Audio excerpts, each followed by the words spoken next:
if I cannot maintain my love,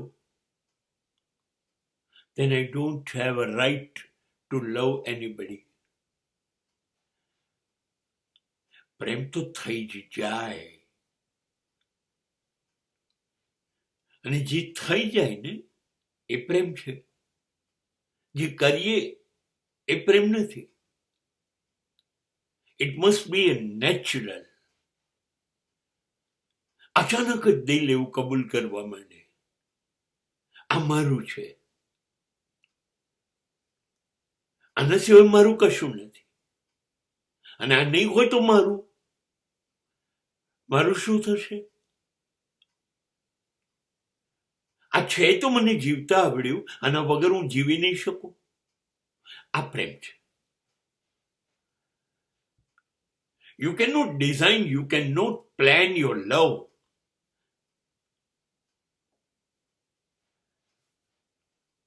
થઈ જાય. એ કુદરતના આશીર્વાદ છે. પ્રેમ થઈ જવો એ ઈશ્વરના આશીર્વાદ છે. એ નસીબ પણ છે. થઈ જવો એ નસીબ છે, કરવો નહીં.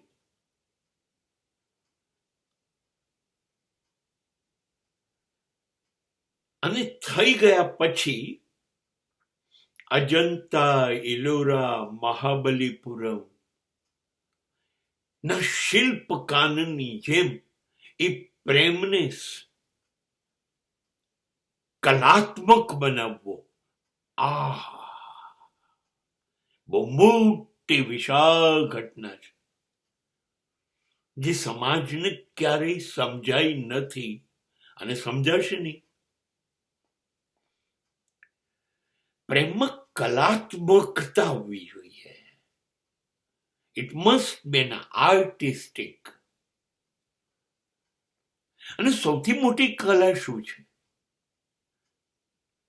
પ્રેમ થઈ જવો એ પ્રસાદ છે, પ્રારબ્ધ છે ઈશ્વરનું. પણ પછી એમાં ડૂબી જવું, એમાં ખૂંપી જવું, એમાં ખોવાઈ જવું,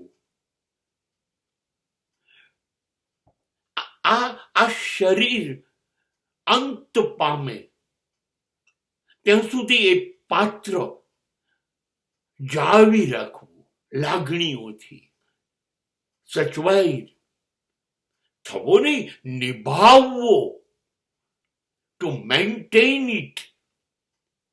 that is an art.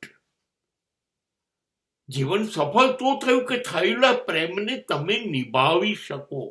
કેટલું બધું અઘરું છે એ તો તમે નિભાવવાનું શરૂ કરો ત્યારે ખબર પડે.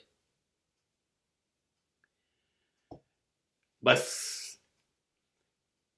એ કલાત્મકતા છે. અને ત્યારે એવું લાગશે તમે જીવ્યા, તમે ભરપૂર જીવ્યા. તમારું જીવન પ્રેમ સિવાય કશું જ નથી. પ્રેમ એ જ જીવન છે. એ ત્યારે કે થયેલી આ ઈશ્વરીય ઘટના ને અંત સુધી નિભાવીએ.